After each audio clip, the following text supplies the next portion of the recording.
રખડું માણસ હોય અને એમની સોબત કરવાનું તો પણ આપણને પણ એની સોબત લાગી જાય છે.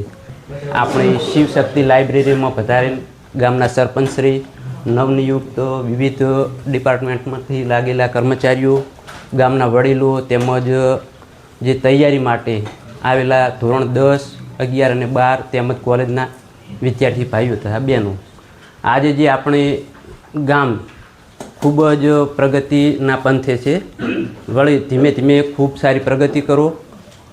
બીજું કે મહેનત છે ને એ ક્યારેય છુપાતી નથી. જેમ બને ને એમ મહેનત છે ને એને કામના કલાકો આપણે વધારી દેવાના. પછી સોબત સંગત છે ને એ ઘણો બધો ભાગ ભજવે. 4 ઉદ્યોગપતિ હોય એમ જો એમના ભેગા આપણે થઈ જઈએ તો 5મો એક ઉદ્યોગપતિ આપણે તૈયાર થઈ જઈએ. 4 ડૉક્ટર હોય એમાં 5મો જો આપણે એમની સંગતમાં રહો તો 5મો ડૉક્ટર તરીકે આપણી પસંદગી થઈ જાય છે. એવી જ રીતે જો 5 રખડું માણસ હોય અને એમની સોબત કરવાનું તો પણ આપણને પણ એની સોબત લાગી જાય છે. એટલે આપણે કોઈ પણ બાબતો છે એમાં આપણી સોબત છે એ ખૂબ જ મહત્ત્વનો ભાગ ભજવે છે. લાઇબ્રેરી છે એના કારણે ઘણો બધો આપણો વિકાસ થાય. બસ અસ્તુ.